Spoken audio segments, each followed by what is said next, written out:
Upright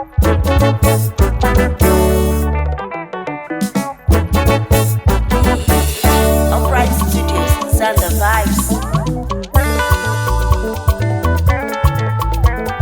Yeah. This is another occasion. This is another get together here, you know. And the progressive one come on here, you know. Kai mo kai si man, you got kai ngol po kai si angol. Ma ko onye den do na enwori angol. You got onye den do na chiochi. Onye den do na a whole lot of things. You got so today I see kai ni be na nke Onyii Odogwu and Family. See kai no kokwa here today.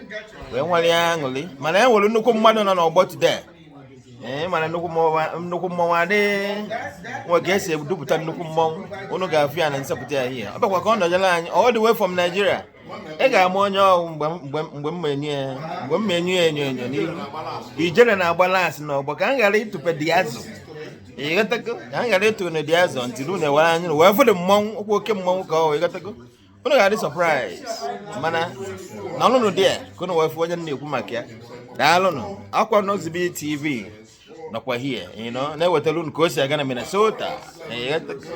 Ebe na jụrụ oyi mana ọkwa ezigbo obodo ka ọ bụ. Anyị na-ekene unu kene onye ọbụla ndị bịara ọfụ ndị ga-aga abịa onye na onye akara ibi ya.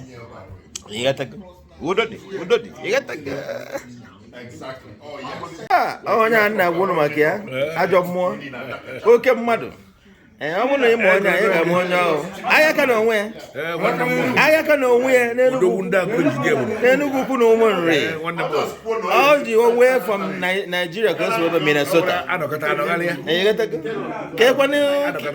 Kedu ife ị ga-agwa anyị bụ ndị progressive taa? Unu na-eme ọfụma abi unu na-akụ akụ iwe na-ekwu na nke unu jiri sie nye ike ise onye asị jiri ka o ji na-eme ọfụma ife ọ na-eme amaka. Unu maala ulu nwanne ya na m agwa ebe ọla nje na America nsị mana ọkwara Minnesota ka e nwere ndị a na-akpọ ụmụ nwanne ebe ndị Igbo niile gbakọtara ọnụ. Ụra asị nọ ndị Anambra nọ ndị Enugu nọ ndị Owerri nọ ndị Imo ndị nke na Minnesota ka ha si na Igbo niile bụ Igbo na-eme ụmụ nwanne. Mbatakwara Minnesota ọ dị m ka ndọba anyị onye ka o ji wela bata na America na ọ na-ebe ka nna akpọ be m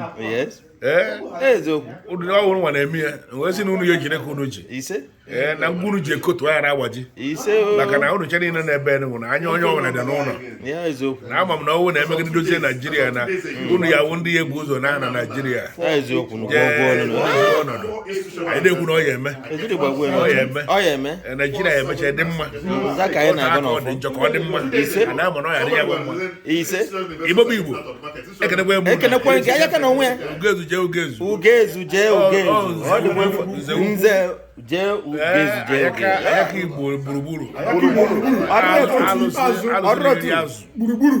Ijele anyị na-ekene anyị. Thank you so much for coming and continue to come because Odogwu n'onwe abụ na ife iru anyị ga na-afụ iru mmọnwụ mgbe ọbụla Odogwu n'onwe biko kene na anyị kene ọrọbịara ije ya na fugonu ka isi n'ọlụ asị na ife akwụrụ de bịa and asị na ebe ọbụla afụrụ okotirikpo ntụrụ ebu o jere ego n'ọnụ ịma na mbe ga-efe onye Igbo o nwere okotirikpo nọ n'ime anyị onye Igbo tata ya aka anyị ji okotirikpo mmiri okotirikpo ka ukwuru ebu isi red onye nwe okotirikpo yes Igbo ka ọ sụrụ so na Oliver de Coke si na onye Chukwu gbara Christmas gbara ụmụnne ya ịnegara anyị fụ na ụmụnna na ebe a ezigbo ije na n'ọgbọ and onye ọbụla na-eme ọfụma ifeọma na-abịakwute ifo ife na-eme ebe a so ya bụ nnukwute ọya anyị nwoke mgbe ọbụla ọ bịara Amerịka ọ na-abịa anyị na ya anọkọrịa na abusus na mmekọrịta ahụ ụwa gịnị ụtọ nwanne nọ nkịta wee si na egwuregwu uwe daarịa ya nwa adakwara gị mara eziokwu ogwefu na-agba ife ego na-ata mara eziokwu 247 so na Minnesota anyị fụrụ I nwere association a na-akpọ ụmụnne. Nwere reason anyị ji akpọ ihe ụmụnne. Yotago because na asị na mbọsị nwanne ezi ọya na So otu anyị si nọ n'ebe anyị bụ ụmụnne. Ghọtago? So ndo ya achị. Ise. Ogbuefi na onwe ya. Ogbuefi enyi ka anyị na-ekene gị. N'ọgbọ ya anyị nọ na nkene akwa dị ebe president progressive ka anyị batara n'ọdụ ya here. Kene na ọra bịara ije. Nwanne. Biko a sị na ogologo ka mgbede. Unu n'anya. Unu afọ na anyị ezigbo ka esi ero anụ ude. Ka atọdụziere ngịga. Nke kacha wụ na nwanne m nwoke oke mmọnwụ Ugezu Chief Ugezu Onyeka Enugwu na Umuodo. Onyeka gburugburu. Odogwu nwoke. Wee si ka ọ bịa etu a ka o si abịa nọnyere anyị kwa mgbe. Ọ bụrụ onye ọfụ n'etiti anyị. Ọ ofu n'ime anyị ka ọ so wee bata n'obodo anyị wee sị ka anyị bịa ka anyị nọnyere ya. Nwekwa na aṅụrị maka na ọ bịa. Onyeka ana m asị gị nnọọ. Onyeka na onwe ya. Gị nọchakwa n'ebe ije ọma. So nwere ka anyị na-eme gị maka arọ zaara aga. Eziokwu. Otu ọ ka ọ dị. Udo dị. Biko gaa n'iru. Aka nwanne nwoke nọ n'obodo. Nze aka n'obi n'onwe ya. Anyị na-ekene gị. Ụmụnne n'onwe ya. Ekene na-aga wee gara olu nwanne anyị nwoke Odogwu n'onwe ya ozuo ome na Nimo. Nwanne kene na ọra ji okwu n'ọnụ. Ịma na ihe kwuru ihe sori ya. Eziokwu. Anyị bịara na nke Onyii Odogwu. Onye nwe adreesị na Nnewi. Eziokwu. Nnukwu mmụọ onye mara ka esi eme ife. Otu a ka ọ dị. Onye anyị na-aga ọkpọ Rabịa. and nwanne anyị nwoke bụ Onyeka. Enwere anyị n'ọgbọ taa. N'ọgbọ anyị wee bịa ka anyị wee nọnyere ya. Odogwu wee sị ya na o jecha ebe ọ nọ ọ tụrụ ụkwụ na Minnesota. O nwere ka ọ dị. Na anyị na Onyeka ya nọ taa. Maka na dịka ndị kwuru okwu na nnukwu mmọnwụ ba obere mmọnwụ aba anọ gbara ọsọ otu a ka ọ. Anyị wee sị ka anyị bịa nọnyere Onyeka. Otu a ka ọ dị. N'Enugwu n'Ụmụnri. Ọ nwanne anyị nwoke ka ọ. Otu a ka ọ dị. Nekobe eke na ebe ọgịnị. Otu a ka ọ dị. Uche gị dị ya. So anyị niile wụ nwanne. Mana ọ bụrụ ọ na-abịabu all the time. Eziokwu. Anyị wee sị na anyị ewe this evening Friday. Wee bịa ka anyị na ya nọnyere. Onyii Odogwu merie ka ọ hapụ ya. And all a big thing. Gbajuo ya. And anyị tomorrow. Otu a ka ọ dị. Tomorrow. Another event. Ka na eziokwu. Otu a ka ọ dị. Na-eme ihe ukwu. Ọ bụrụ m ya anọghịde mgbe onye ji wee chọọ. So ana m ekele ndị nọ na-ekelekwa gị bụ Noxyb. Noxyb TV. Onye maara nwanne m nwoke ka isi ike na ihe na-emeda anyị mma. You always come out and put things together. God bless you and bless the heart and the time you always devote and do these things without any pricing.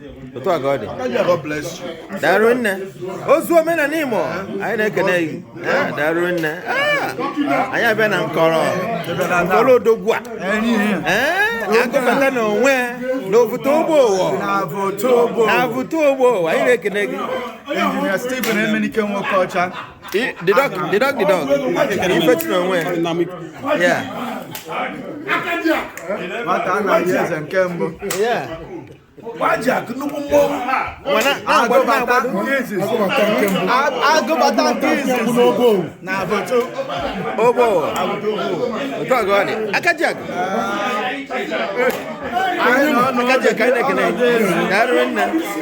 Yes, go ahead. I know no day. I know no days. Yeah. I don't know today. Man, you work At the big. I don't want I got you. well done. Thank you, man.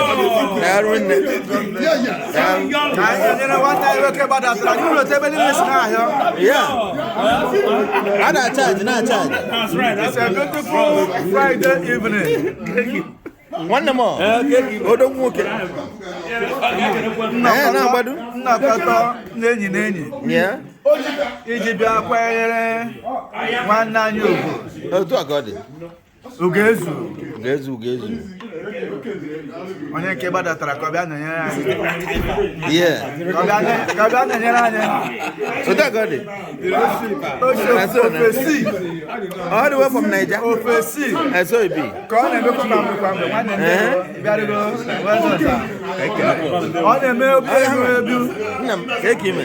No. Mgbe ọbụla ọ bịara Amerịka ọ na-abịa Minnesota. I don't fell. Ife ya nwa na ha ọ na-abịa Minnesota. Yeah. Well, not big go. We're sitting down and we'll have a good time. Yes. We don't do no one. I don't know. I reckon that one this one. Now, 10/10/25. Yes. Friday, October 10th. Talk about it. 10/10/25. But don't know where. I go down again. I'm a doctor kind of here. Doctor Fetch. I ain't you can know one or two of you. Can Ugezu ndo te. One day, I am Ugezu. One night we were in Minnesota. So I have one guitar. Yes, I just wait find them no. Talk about it. I remember one body come man. That's right. I don't know. I'm a doctor call Dr. Ife China. Thank you so much. I did that back. I know can I if Emana eba no go no. Ye can go. Onyii Odogwu na nke Onyii Odogwu ka ọ bụ na maka nwanne anyị nwoke bịa. Ayaka Igbo niile ayaka go. Ayaka na-ewu ewu. Abịa na ka ya nabata ayaka. Na be Onyii. Eziokwu. Ọ ihe ekwu ka a na-eme. Daru nne. Ọzọ jide bako. Anyị kene yi. Ya mara ya dị a. Ka ahụ maka ị ga-ama.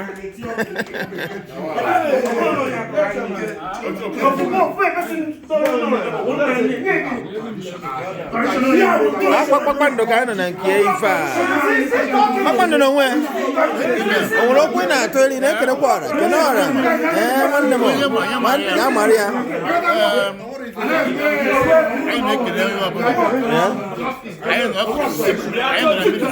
Yes. Talk about it.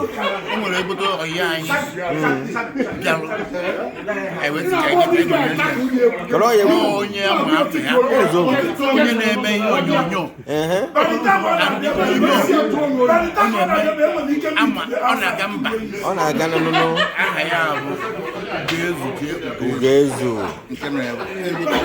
Odogwu nwoke nọ n'ọgbọ. Wow.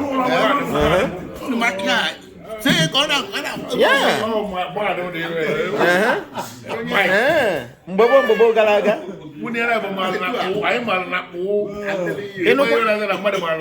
Na ebe wabidoro.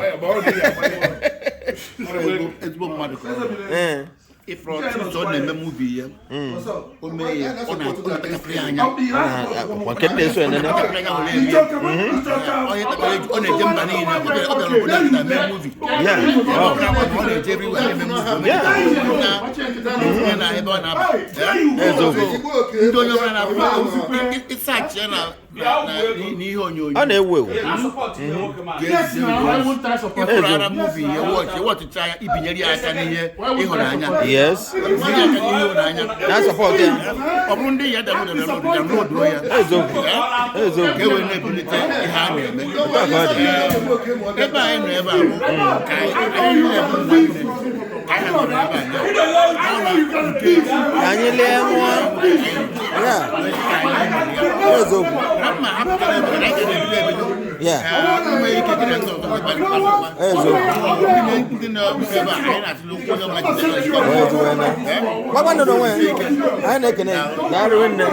Okay.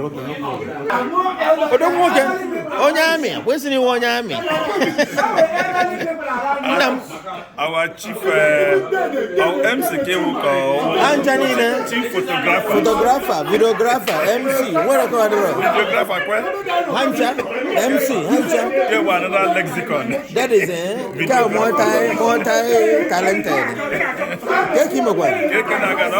Udodi. I want to open a to Ugezu.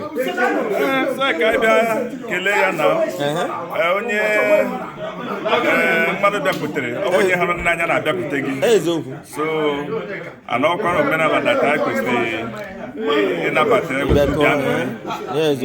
Madu told the Kranaki 1 night walking Onyeka. Yeah, Onyii Odogwu not so kind. Yeah, no, you know. I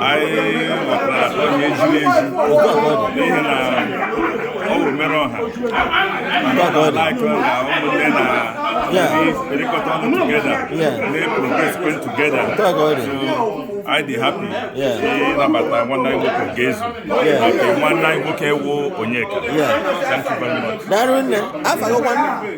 Commander Sylvester Ikebudi. Commander Sylvester Ikebudi. And we found it too. Ocha one official creation. Ocha. One official. It's crazy because Commander drop is. You got to go. Darwin, you see, I'm an Ibule boy. Are the big no way? Odogwu Aqua forces, Hunter with the force. No way, you got to Odogwu came up one. No, 1 or 2 years to week. Yes. Yes.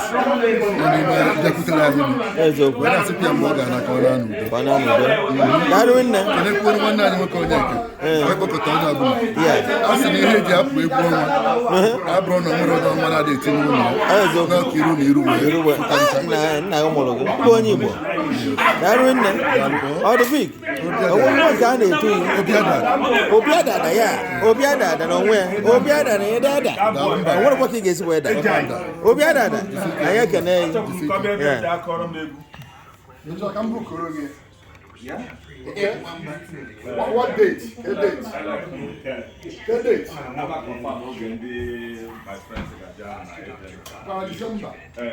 Man, no way. We thank God. Well, 1 or 2 years ago.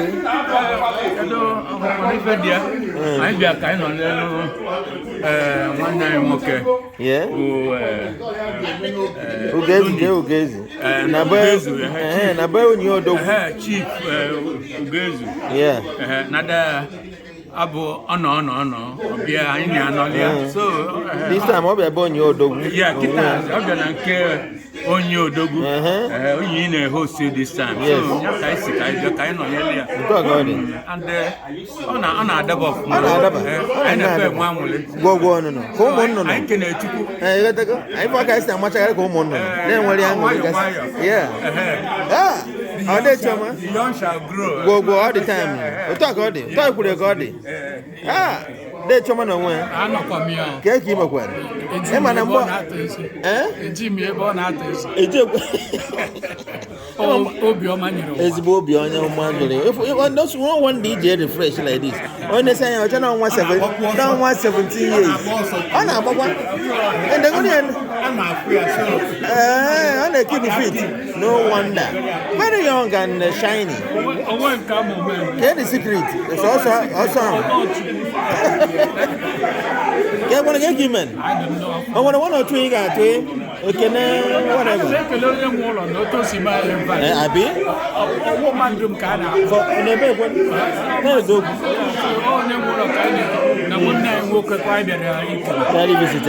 Yeah. What I got it. Darwin, I want one kind of thing. I want to put I have a couple. Darwin,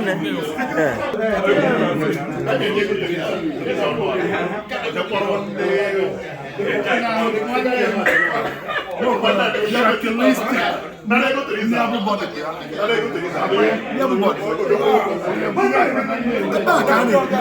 no where? Obi no where? I know can where? Get you man. In a one month. No. Akajako. $80. $80. I can away. And when 1 or 2 you got to guys were no call time. When I can Ugezu no Kulani, Onyii Odogwu and invite. Can you feel it? Yeah, I'm not like this. Okay, Marvata. You got to go. Hey, so the Kelekonaya. Hey, so talk about Akajako. I can Darren. No, but don't want the IG himself. Look at my time.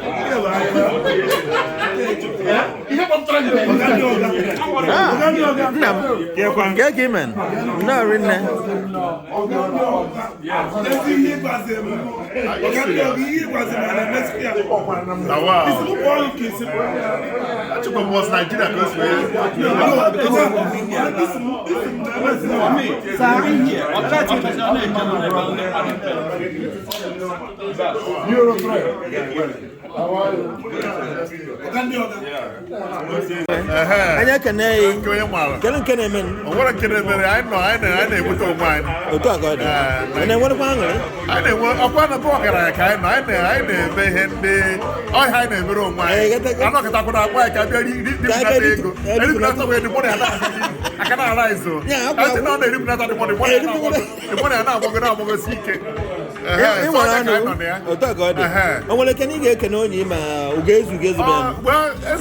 Anthony in the whole we have Onyeka was a stranger, but in fact, Minnesota extension corner. I'm not be a call. Once in a while, I ask for a vehicle. I hope it's real. I hope it's real. But I'd be glad. I'm happy. I don't want that once in a while. Enough for no wine. One jacket. Ichie on you. Oh, no, it's on you. Don't know. I like it. Thank you. How are you? You're good?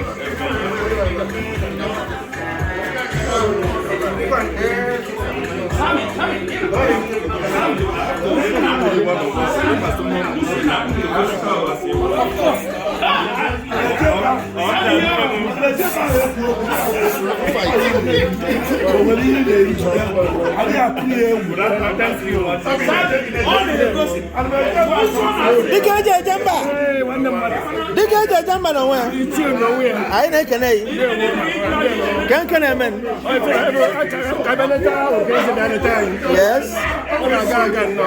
Yeah. Darren, thank you for coming.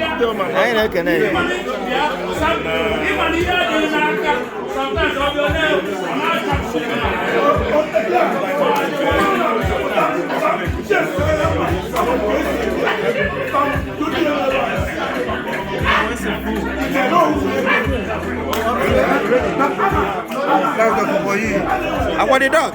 Yeah. How you doing? I'm doing good. Can you tell us who you are and why, you know? Say again. Tell us who you are, you know. Okay. And why you're here today.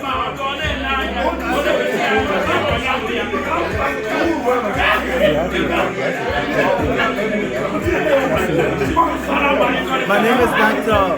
They call me Dr. B. Yeah, Dr. B? Yeah, I came to my good friend's house to celebrate the idol from Nigeria. Yeah. Yeah, we had a great day. Right. Yeah. Well, thank you for coming. Well, feel free. Enjoy yourself. Thank you. Thank you. Onyii Odogwu and Family. I never know Odogwu very soon. No problem, no problem.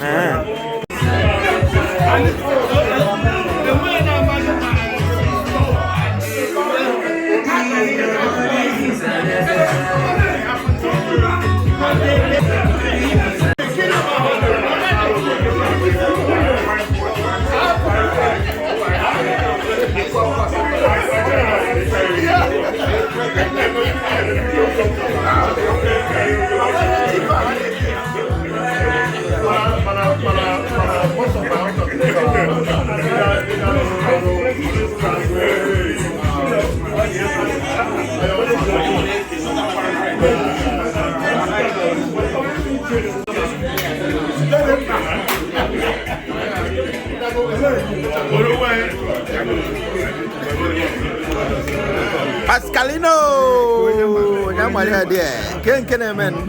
Oh, don't work. The passant. Just some Abadan over here. We're going to know nowhere. I can a man. I'm going to quick at toilet. Ugezu na Onyii Odogwu and Family. I want to come on.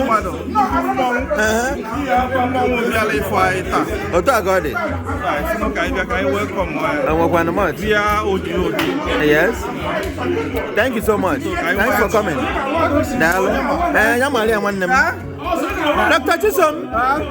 Dr. Chisom. I don't have any progressive. Nobody want to talk. Progressive than a boy here. I'm friends. Progressive in the building. I ain't Salaza. My word. We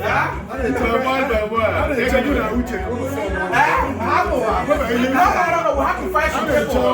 We have to fight some people.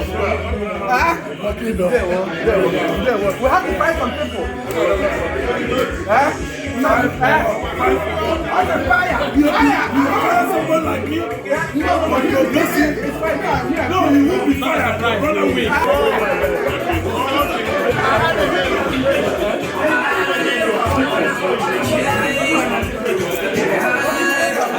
Passant.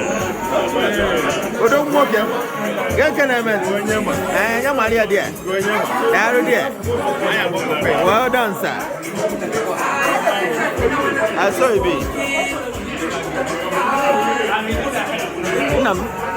Thank you, man. You're welcome, man. And I got one. I'll win there.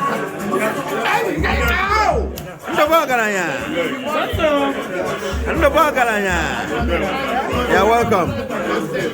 Oh, Father Mosu. Father, you know where? I'm getting man, Father. You're highly welcome.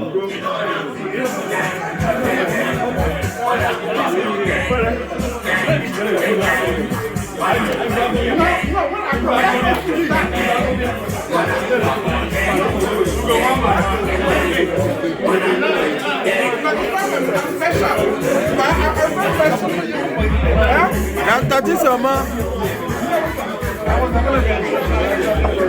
Dr. Chisom, Dr. Zemono. Dr. Zemono. He's on vacation. Yeah. Get aside, though. No. He's on vacation. Alcolo? Alcolo?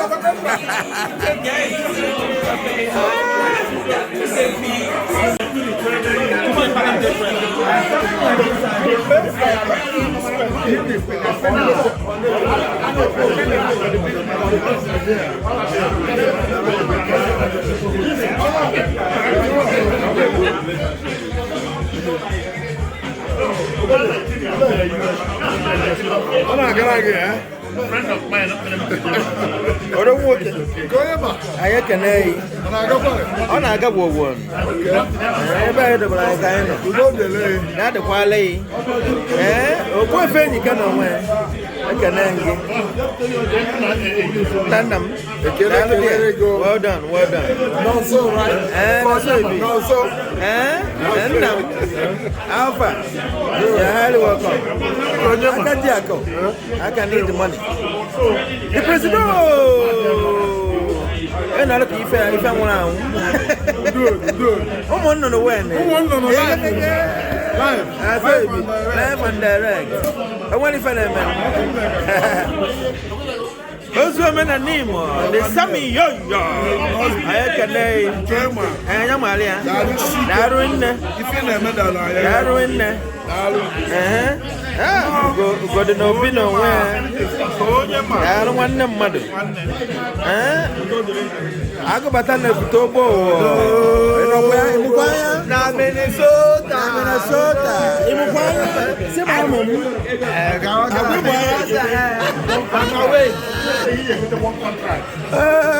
Get enough, you're here.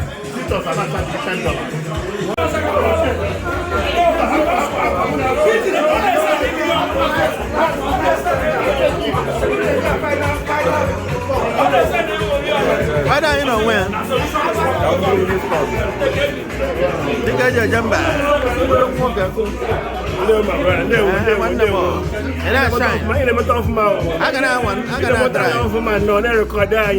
I saw, can I keep a record? I saw it be. I saw it be. The secret. Ichie watching a man where? Ichie watching a man where? Odogwu walk about no go. Na Maria dear. Maria. Na Maria dear go no. Na ke go si aga. Odo pasakwa. Wanne. Obi a win nowhere. Chief Gable. You are doing a very good job.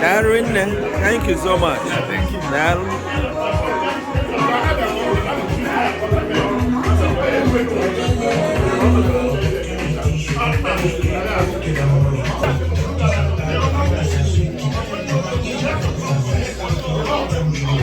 So, to a guy say me and Minnesota, you got to go. Okay, for that, no, got one. I broke one uncle. No, I buy a Lissalion, Molian, no, and I got what goes. So, I go to work. I know if I'm when I'm Molian, one for the camera. No, I got to go. No more than I did. How did I come up with enjoy? What I just put Benamo. You go to Ruba, no more. Ah, Chief Obin, Chief Obin Nayojin, but no, don't chop the money yourself. Man, alone, yeah. Chief Obin, I know where I can. Chief, no, where? Not in there. Not in there. You're highly welcome. Hello, Lord.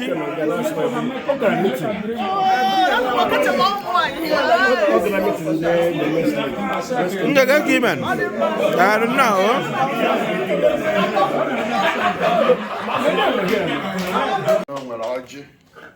So Oji come go back. And I'm an original Ije. Eh? Nagarianya, Africa National. Ayaka na no wine all my clerk IG work on you today. Okay? So and Oji will ba Mezuka e will be otu. So the young game will be Konye chiri yazelo. Me chigasire onia mana amade maka amaibaka. Because say will be otu. Mana agawo. Oboefi. Lewo. Masuwono. Oboefi. Welcome. Oboefi nyika. Chief Obi. If you go na Oji no biko. Huh? Oboefi. Huh? Shark. You know Oji. Masujuno. Ya Oji. Okenza. Ya Oji. Dey them. Ya Oji. Okay. Another day down there. I'm not. I'm talking. I have to mark out to pants.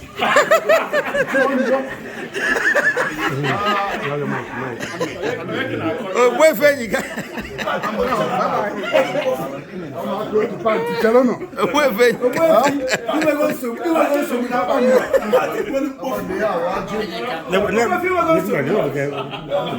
Commander.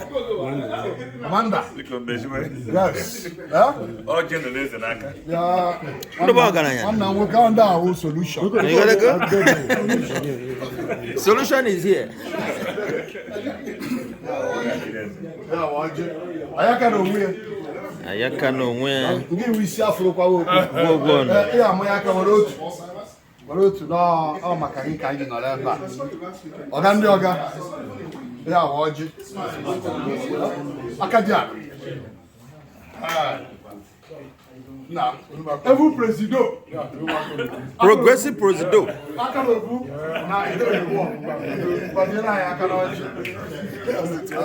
Sammy. We were near.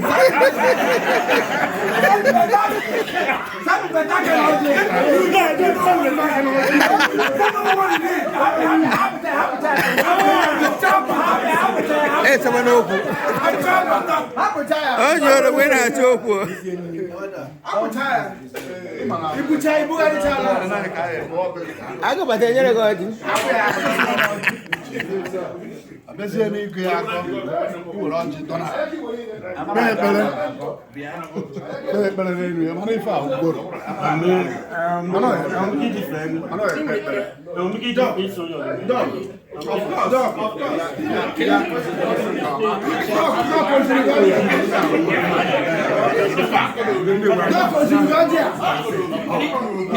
Ichie machine bel. Anya kwa gaji.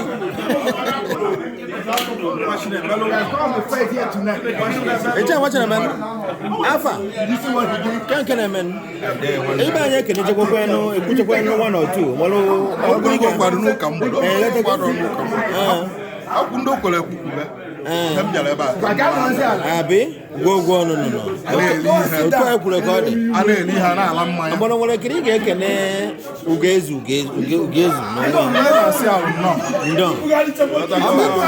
anyị nọba anyị nọ nso onye ọbụla ọbịa anyị nwere ka ọ dị anyị asị ya nnọọ anyị ekene ya na-achị ịga ọjị ebe anyị ekene m kana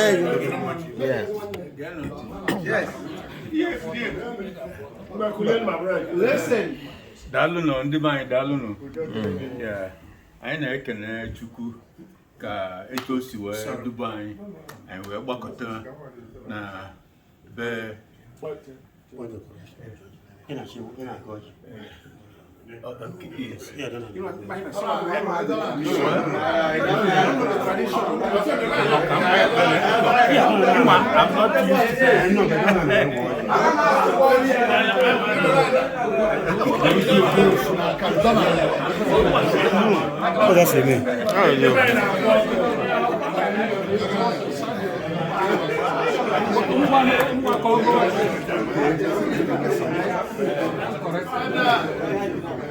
ndị be anyị ndewonu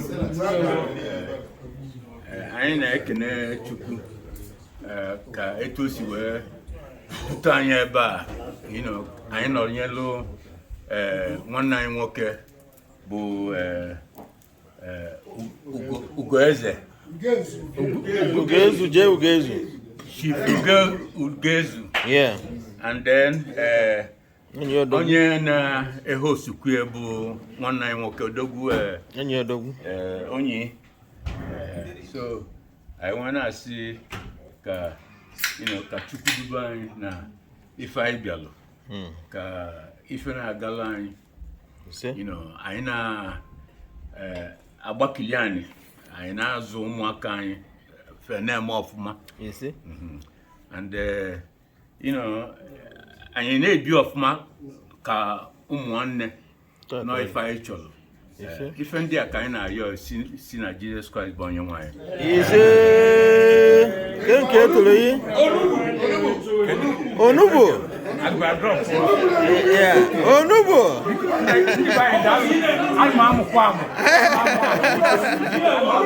imere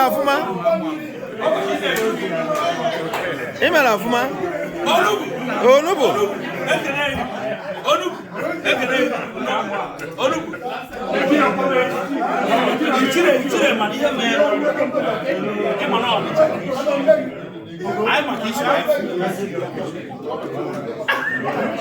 Okenze no when Okenze anyị kene onwere okene ị ga-ekene Ugezu na Onyii si anyị bịa taa Ugezu our man. Yes. It's over 10 years now. Now, so I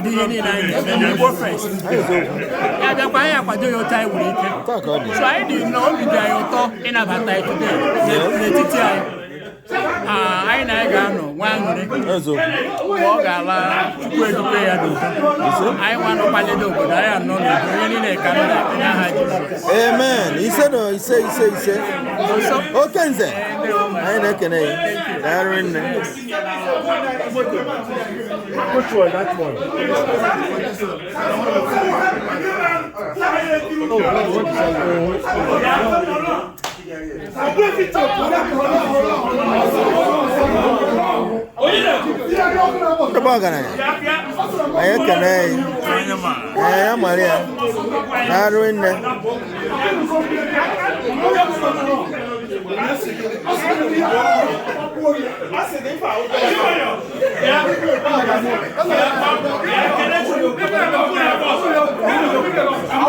I'm not going there.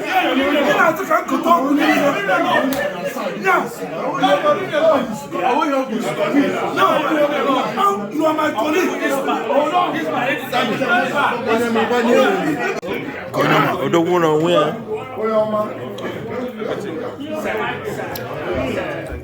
Wanda mmadụ onye ọcha bịara n'Igbo. Wanda mmadụ na onwe ya. Anyị ekene afọ nke isi wee bata n'ọgbọ. A na-ekene nwere ekene ihe ekenelu Ugezu na onye Odogwu na ehe osie. Yes. Because no on na mochie. Yes. Ebe na-ekwu. On na mochie. So it's almost kwa onye Odogwu. Gwogwo na otu agadi. Also chuma ebe ka ị ga-agbaga. Nne wiri. Anedo.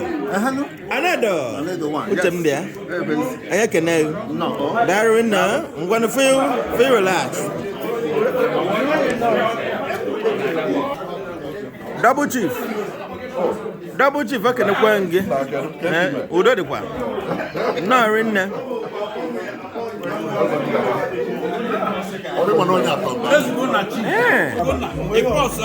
Agba ọrụ maka gị. Anyị fọkwuru ka anyị etu ya. I have to call before I put the sheet. Because I say you can't just say Facebook. Wow, that one. Wow, you're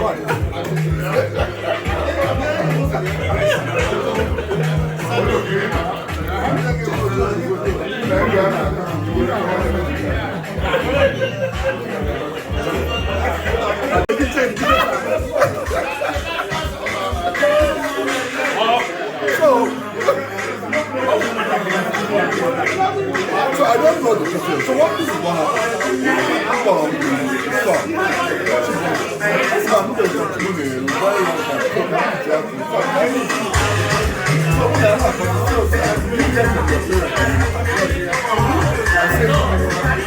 yes, but it's better than I want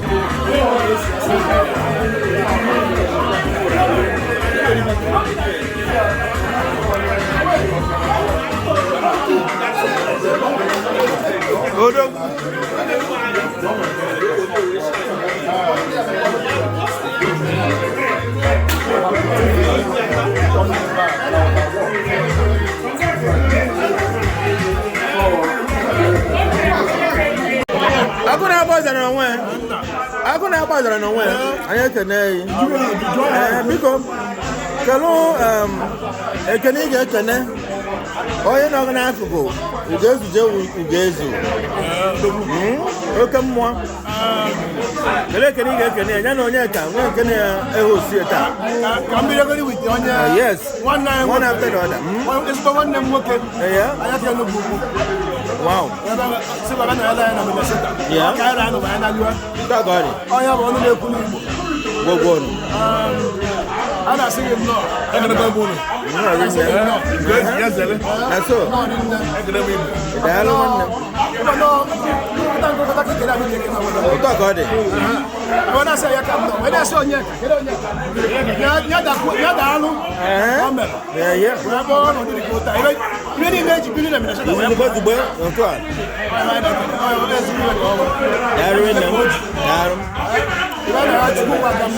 Yeah. You said? One year, come on, 1 year. Oh, that got it. I'm a colleague. I didn't do one. I want to go to the diaspora. I buy him one. You said? I'm not good. When I go, that got it. One that got it.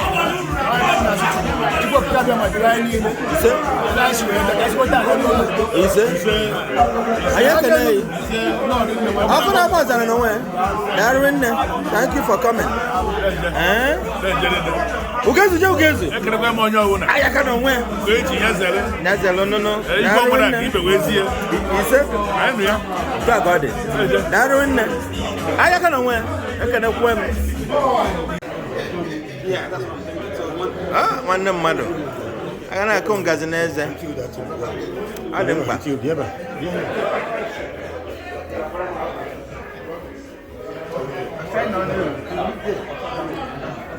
Princess name anya. Ịmakatakwa mma. Onye mụrụ nwa. Akwa nwunye Onyii Odogwu dị ya. Video. Nne ka efoni.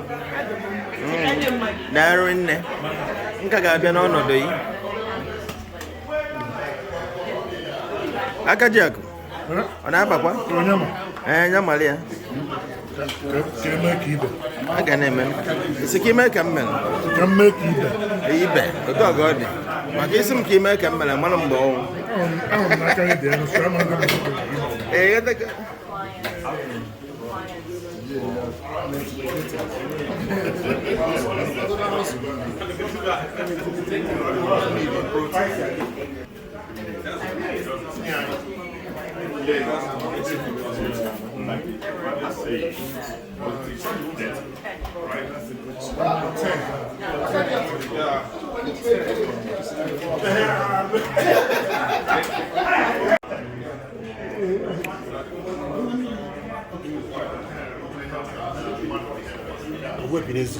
Whoa.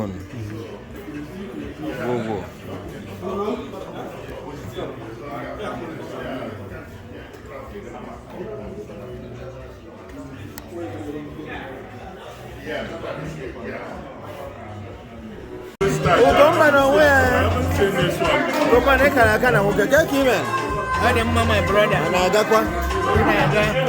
From Nina, what angle? I'm already in there.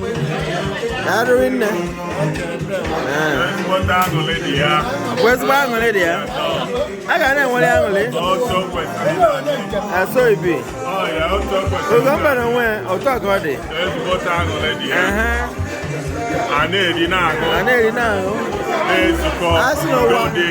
I know one but the come on. What I don't know. None one angle there. Yeah. On your don't know where. On your way can they? Okay, man. I did. I say again. I don't kiss swallow. But I say, if you need about that. So I very young one. This one when the host Onyeka Ugezu J. Ayaka no one. This I have a banana to wear. You know, why you honor for the community happy. I am only an umbrella. Only if you really keep cool, Masalia. Ugezu man. So you know, I got. Yeah. So once in a while, when yes. There's no that kind of friend that you can call anytime. He's a friend of the community. Yes. So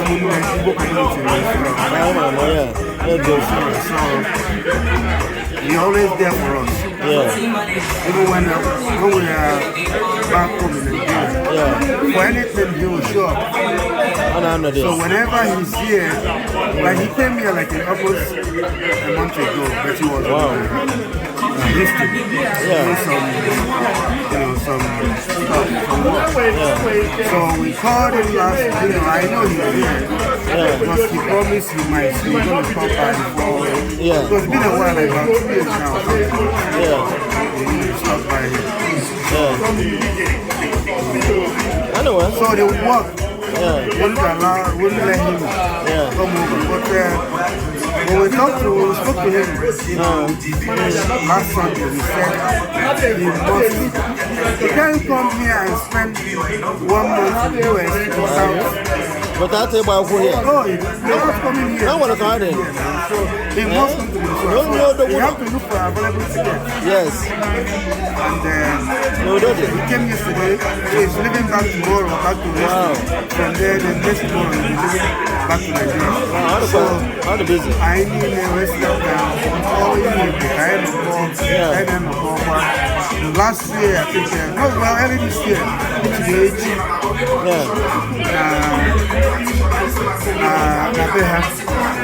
So I happened to be there, I was there. Right. Even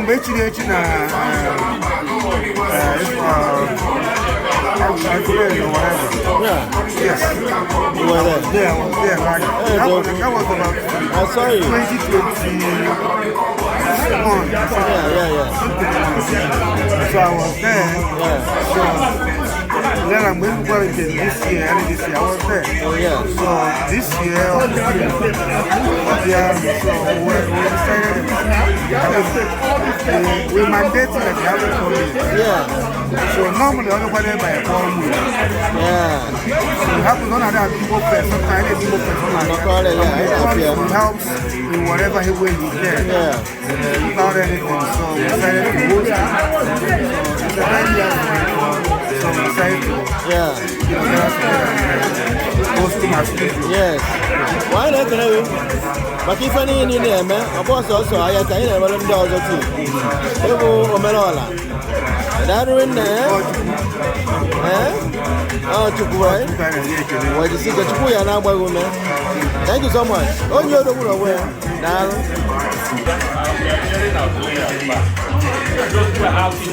I don't know where. I can out there.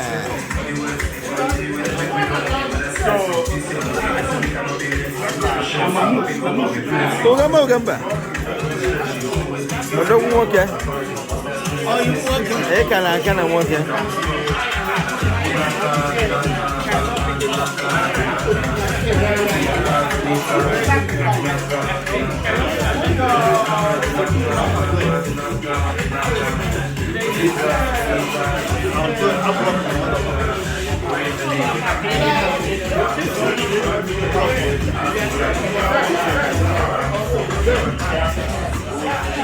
I ain't gonna win.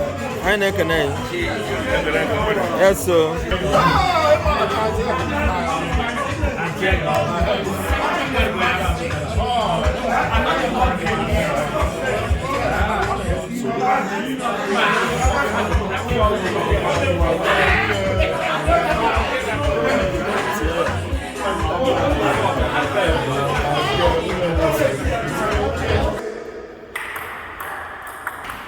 Oh, boy, if I was one, what do you? Eh, come on, go.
Ebukani. Yeah. Chief.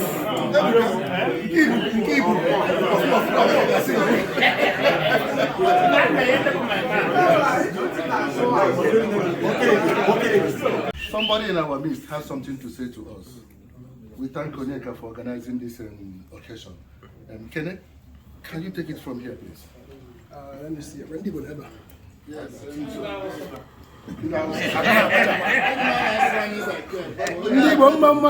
Yeah. Igbo kwenu? Yeah. Igbo kwezuenu? Yeah. Biko, onye ọbụla ekene m ntị ya. Nye m ntị gị. Let me your ears. M na-etinye oyibo ka o wee labacha. Yes. So on behalf of the Igbos in Minnesota, mbido na mgbaga ahụ. On behalf of ndị niile ga ha wee bụrụ ndị ma Anambra ma Imo ma Abia ma Delta ma ọ dịkwa Igbo oge Edo ma Rivers anyị si ha bụrụ ndị Igbo anyị na-asị gị Ugezu Ayaka Enugu Ukwu ọnụ na-ekwuru Igbo anyị na-asị gị welcome to the beautiful state of Minnesota. Kwangbe, once in a long while, whenever you come to America, you stop over. Last year we were in my house. Actually, the last time we met was at your Ozonku title. Onyeka came from Minneapolis and we drove down to Enugu. Just like brothers. We were almost the only ones there, sitting there till your people started coming. To show you that Minnesota love follows you. This relationship has deep roots because of what you do, which all of us see out there on your blogs. You know, we value our Igbo culture so much, and every time you are here, we learn something from you. The last time you came, you admonished us and told us how Ugezu J and Kola Nut is taken care of, based on the old traditions of our customs. So we appreciate you so much for coming. We know you came for a movie shoot in Houston. Last week we went to Victor Wachukwu's house and the phone call came in and it was you. And we told you can't leave without coming to Minnesota. He said, no, they're very tight, but you will try. And here you are. Because a round of applause. This wasn't his itinerary. He forced him to go. We said, no, you can't come to America and just leave. So we want to say thank you for coming, Ugezu. God will keep blessing your craft because you came here to fine-tune your craft, shooting a movie in Houston, and you took out time to be with us.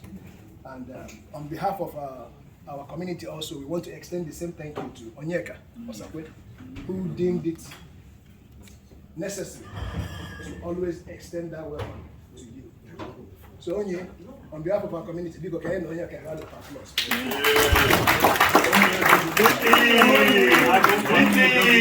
Because you talk about easy. Before you see Laura. Gabriel Dora carry what you go on. Some of them, I can't invite them to my house. But for 50 to invite everybody means it's great. How can I bother?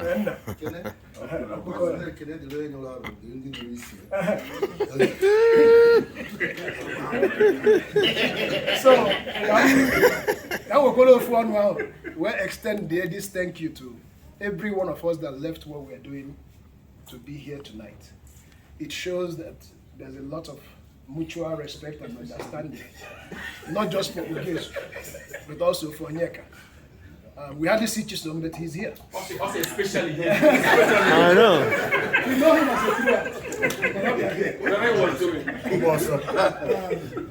And then to our beautiful women who got dragged out in this cold. Which cold? Yeah, it's 40 degrees outside. See when it says sweating. It says sweating.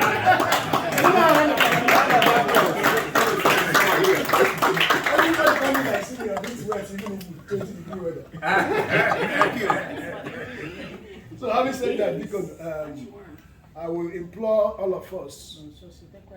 There's we have a way of welcoming our guests, right?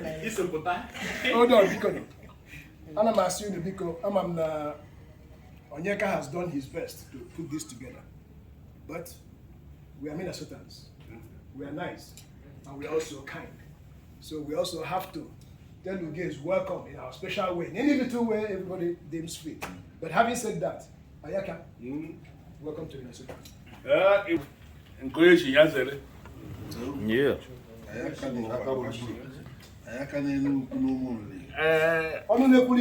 Ibe ma ka ekwu akiri nne. Mana ọkụ na-agba ọzara nwe ka o si wee chịkọta ya ozugbo. And onye ọbụla n'ebe a ama na ọ na-adachịkwa pụkwapụ n'ọkpa onye ọbụla. A sị nka nkene unu n'ụdị dị iche.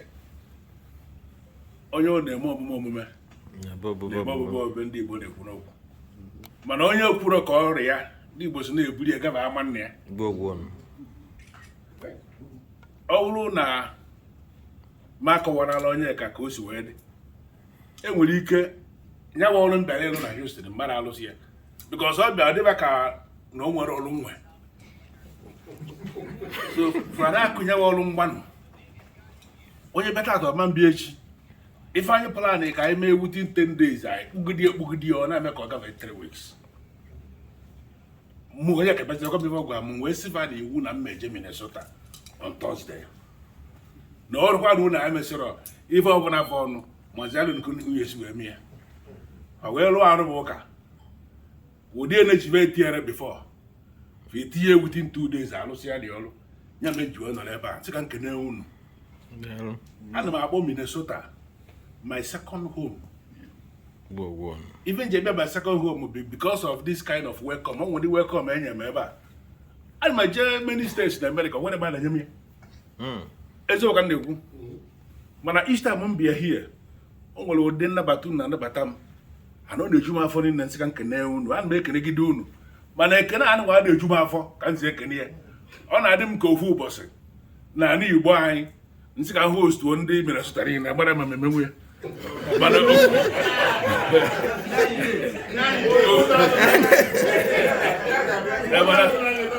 on a demo go football, say, who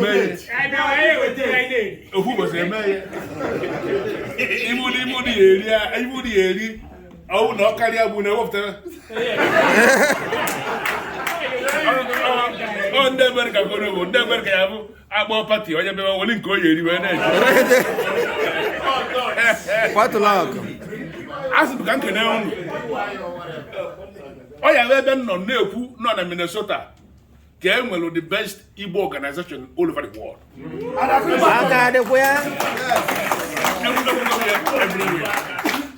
Everyone is here. If you can have Igbo Association and the Imo Association, Anambra community, Imo community, Enugu community. Also, in Minnesota, came well Igbo Union, which you call Undi Boni and Achorema. Ebino. Olo 2 munne. Unwene manya bu munne na emi ora putive. Obodo munne na na-ekwu ya ka na ekwu ya kwuru. Na nu na-ekwu na emi ya eme. Nsi do nu ye jide ku nu ji. Ise. Ibunu na eme ayara na aja. Ise. Onwere oru ka ncho ka nzunye unu. Ndị Houston ebe ansi we pụta kịta nwe program fa na akwado. That program bụ na fashion ka fabidi imezi film Igbo na Houston. As a way, Fagaji were they promote asụsụ Igbo. No more Kava Bido Kuwait Igbo. I made a meeting before meeting I made Wednesday night. And that meeting almost on maybe about the when Nanya will film I gonna now what I call when I see Igbo, 2 hours Asuya. I gonna money each year at the film. I am going to tell you to a million aga. Beautiful. On Abuta. On Adamuka, the Houston, I carry up on the Minnesota. And as much as nothing, I'm going to do the idea. Men invite all the way from Nigeria. Kaiba fine tune way. Oh, one and the Minnesota Bakualo.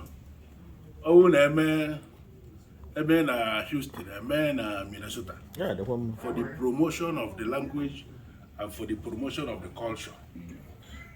You know, more than we be very committed. In 2014, Ndosha will invite to Poland as the only person I will invite from Nigeria to International Screenwriters Conference. Now Warsaw, Poland, and I knew about. I'm sure I'm only the reason because I won't ask them. They have funded the film, and made the film, yeah. But I won't ask them. They have funded the film, and only them will made up to 120 before that. I didn't ask some long nominate the highest. So more when the curious age, there is those who saw some who will invite. If I say that they have been following my work for so long, that none the consistent in telling the African story. Yes, and that consistency, people attract. On a demuka say, no one I am a bidia. We don't know not for the money, because they would go there, but for the culture and for the language. On I didn't call Yanyaka, na Minnesota eba. This can Keneu. We saw to those out of my flight for 6 o'clock in the morning. So we will go now by 4 I get to Tola. Why give an airport be there the flight? I said, I'm my belly. Unaware, I'm one and the road to anywhere. Gabak Apia Simon no. I had the long over. You see? I didn't know money. You see? The line money warrior. You see? The line money for. You see? The line money for. You see? Go ahead, you could to hire a watch. You see? If I be an Obodo Yipo, Bokai will leave the ma. What are you, Bunabuna? On another by a job, Yana. See? On a low put on Dorapo. You see? I had indication each other. I could have reached. You see? Godin and you Makaya Kayoria. You see? Ayaki Bonina.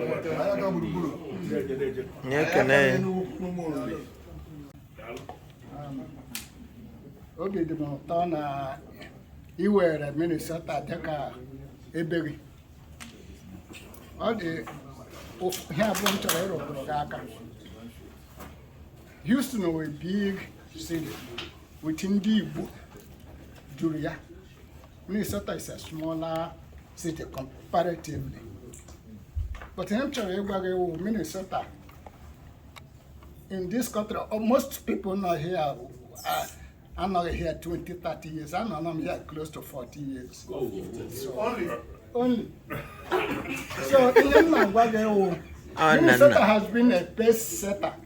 We are a court above the rest. Correct. Now, United States. Yes. One thing. Umunne Cultural Association, Umbrella Association, any place in United States they are now trying. They could each hamlet, but Umunne started this over 30 years ago. Igbo first. Igbo first. Umunne Cultural Association, not Igbo first. Igbo first an addition. Yes. So Umunne Cultural Association military here 30, 40 years ago, 30 something years. And we are still kicking. Igbo first, every community where we started it, and it's still, we are doing very well. Igbo school in the I am military a long time. Moving. Igbo language, Igbo school language. I said moving. Oh, moving, okay. Strictly, yes. So my points are now. Most of these things, we start all these things, the other states are copying, which is fine, but still, we are all annually inventors. So, but Deka Yukuro, Ega China like Minnesota. This is actually where you belong. Okay? And I say, Chukugo now, you are it will go well. And you need a route for you. ọ ga-adịrị gị la mma, ọ ga-adịrị anyị niile la mma n'aha Jizọs.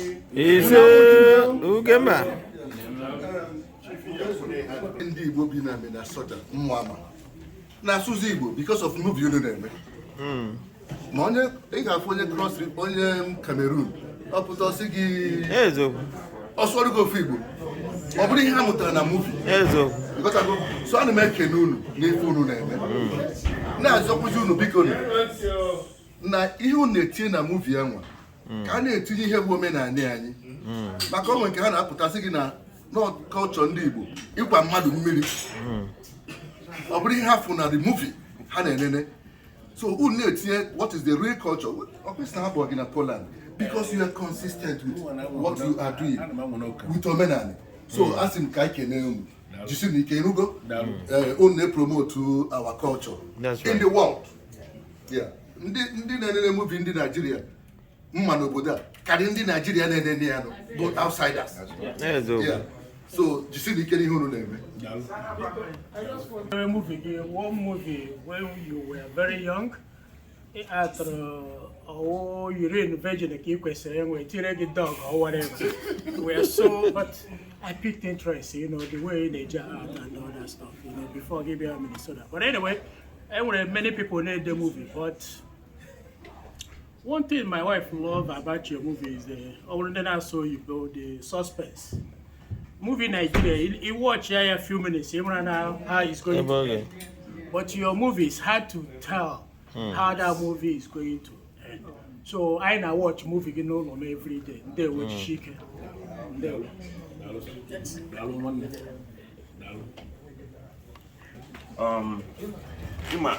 People now and with stereotypes. Like movie now, and then a lot of Dibia, many people here believe really that when they get back at the but the minute when you get a pasamakanam, turn into a goat or a pasamakanam, fall in love with you, you might go there. So we couldn't get limit to two because more limit on wine now, but I cannot give you juju and all that stuff. We can't get limit to that stuff. Maybe like the real culture, like up until you know. The truth of the matter, I do not sample myself as a founding member of Nollywood, but I sample myself as the people that are trying to remedy problem already caused. Individual, maybe Nollywood film abroad. Yeah, the Zubi Giros and the rest of them that started making Nollywood films abroad. But because non-Igbo, when did they work they go? So they wanted to depict a tradition, but believe not traditional Igbo, but they were not doing justice to it. You understand? So there were a lot of damages to the culture already because the individually abroad Igbo. But here we are doing a whole lot of remedy to that, and people who never have the remedies. But there are more than 10,000 film directors in Nigeria. And the industry has not structured in a way that you cannot control what I film. And I cannot control what you film. You know, somebody can only film because the industry has not structured. I can only talk for myself that I do not make such movies. But now when they name me up to tomorrow, just like people that they are Western influence or their Western belief influence their filmmaking to the extent that Nakame film, you will see the Western religion trying to dominate our own religion. Or the Western religion is being portrayed to be superior to our own. The Western spirituality is being portrayed to be ahead of our own spirituality. Those are the mistakes they made before, which we are trying to correct in our films, and people do appreciate. Because when God revealed himself, he revealed himself in so many ways to so many people. The way he revealed himself to our forefathers is the way he wants our forefathers to know him. And he revealed himself to other people in different ways. So it is actually very, very wrong for anybody to now say that the way God revealed himself to you is not right. That the way he revealed himself to me is better than the way he revealed. You are not God. He was one that revealed himself in his own way to different people. So those are the mistakes already made that we are trying to correct, and I think we are doing justice to that gradually. Even abroad, it may be even at this. Man does it na affair. So now when you make it, at least ever go that consciousness, that kind of film now, that people never that kind of film and go less. Yeah, because you gotta go, the awareness is getting ground. Now.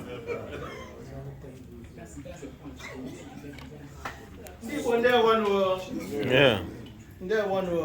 No. Onye ọbụla ekwuchala anụ na anyị ihe kwuru about his work, aka ọrụ ya. But ihe m chọrọ ikwu briefly kwukwala ya mbụ ikele Onyeka na nwunye ya Gịnịka. Ikele ha. Those of you who know Napata, every time Chief Ugezu here, Onyeka will get people together. Onyeka he's done it 3 times. 3 times. Chetakwa mgbe nwanne anyị nwaanyị Bianca Ochukwu bịara. Onyeka na nwunye ya kpọkwara anyị n'ụlọ ya ka anyị bịa kelee ya. You guys remember that? So I na-ekele gị. We welcome you. I'm sure in the next couple of years you'll be back. But anyị niile nọ here ka anyị na-ekele Onyeka na nwunye ya for bringing us together. For bringing us together as family. Ka anyị na-ekele ndị a niile si Nigeria na-abịa. Ndewo. Chief.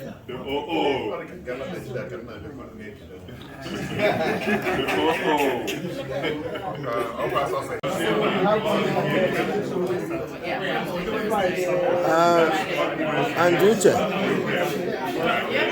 one nation. I don't go out to go. And you can now go.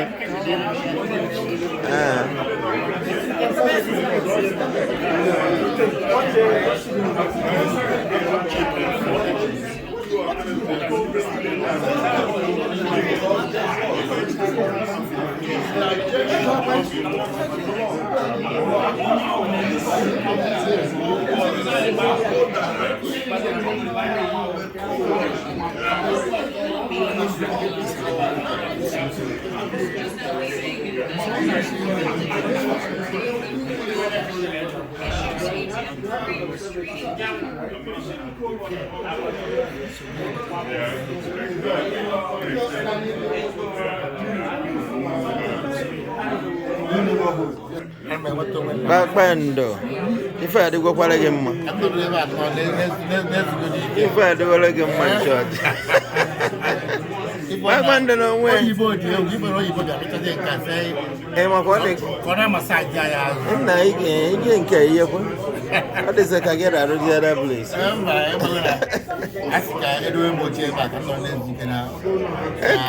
Age of 1 money in them. Oh, age.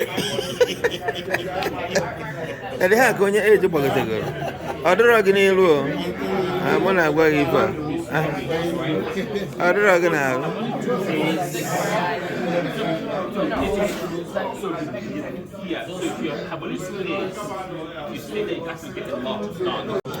So I can remember Ben and Onyii Odogwu, Onyeka Osakwe, Nema Kono, Onyeka Osakwe, Ayakan Enugoku, Ugezu J, Ugezu,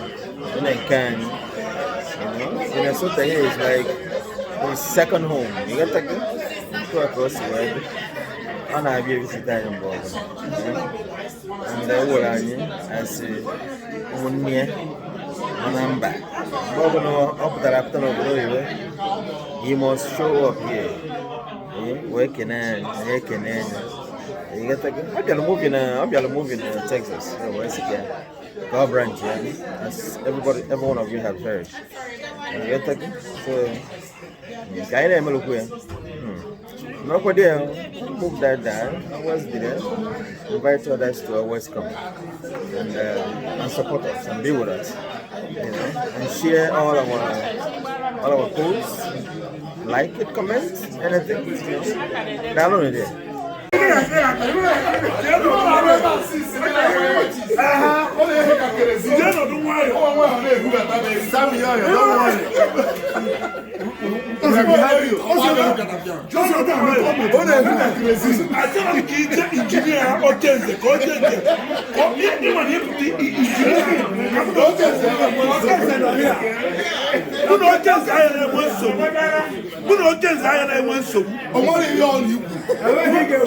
Okay, then I'm back right here.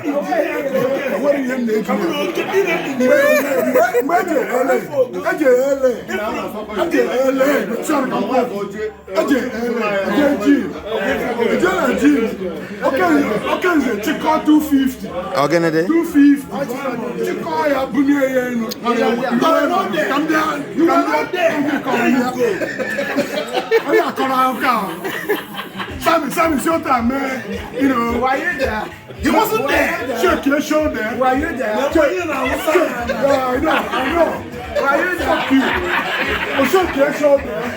No, don't guy. I'm there. Sammy, tier 280. They're like, we're 120. Cook your papa. Well, why you there? You wasn't there. You wasn't there. Sammy, you're not good. You're not here. What's on you? I know. How did the phone go? No, I have to speak to this. This man came in, he packed 60 pounds on there. I'll tell you what went down.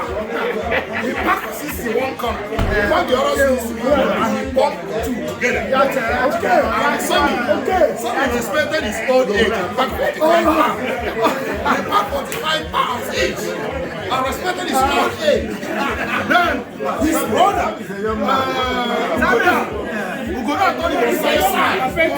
Ugezu is big. Ugezu thought he was size. 40 pounds. He wanted to live with him. 40 pounds. Drag him down. Ugezu, the other man is halfway to live before what the other man. Yeah, but Jack, I don't know all kind of massive. Wait, guys, honor guys. I'm not talking.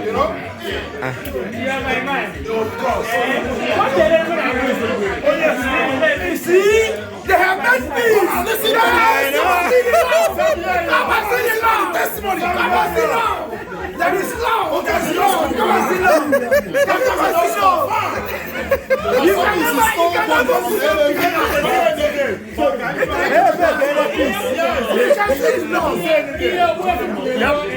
It's all been said. It's over. Yeah, it's over. Yes.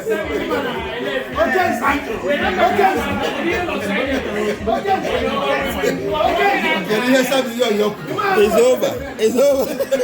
That's a night for good.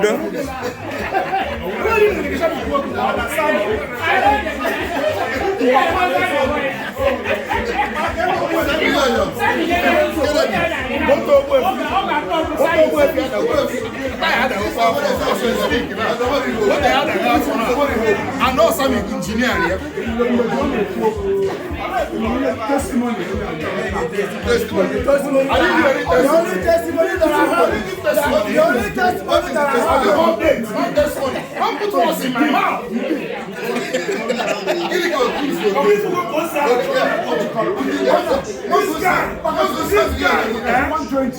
This guy,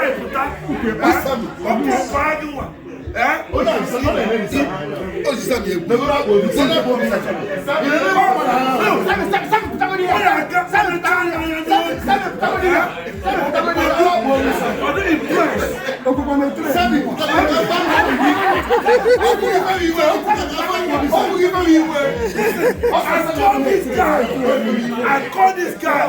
Sammy came twin.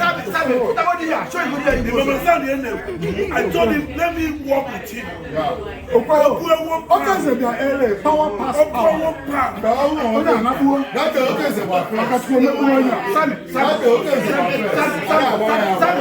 Sammy, step going out here. Show him some phone. Sammy, show him what.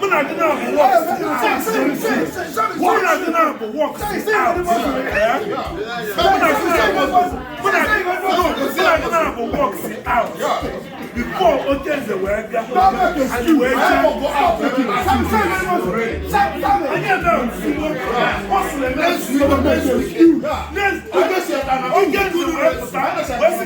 Who the hell is that Sammy like that? Why not I top one? Sammy the feet. Sammy the feet. Sammy the feet. Hold on. Physically fit. Hold on. 100%. They push up 100 for this guy. What are the 50? The way I'm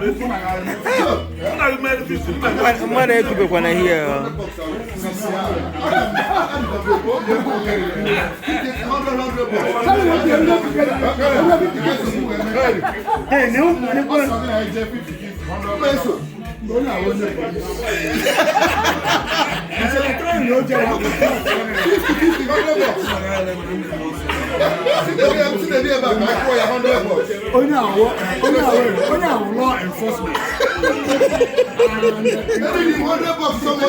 Law enforcement. Always, once a soldier, always as a soldier.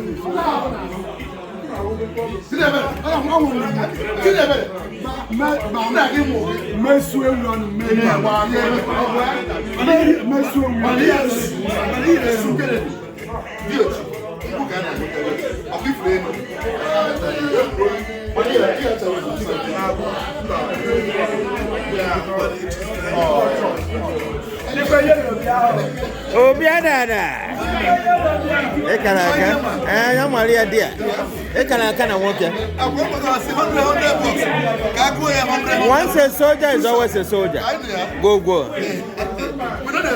Mba kwabwe. Oye boss on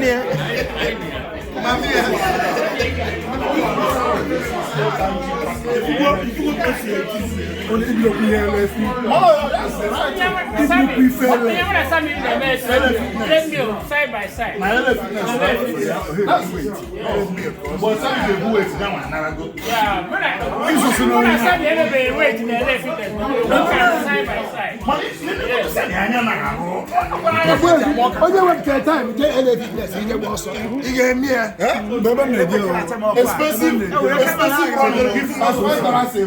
How much can they check out?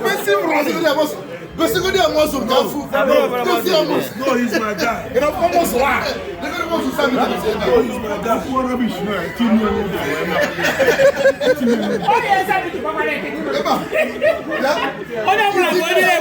He's a cool guy.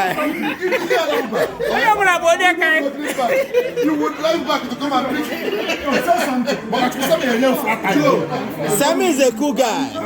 Chinonso. Sammy is he can't wear a situation down. I'll get it.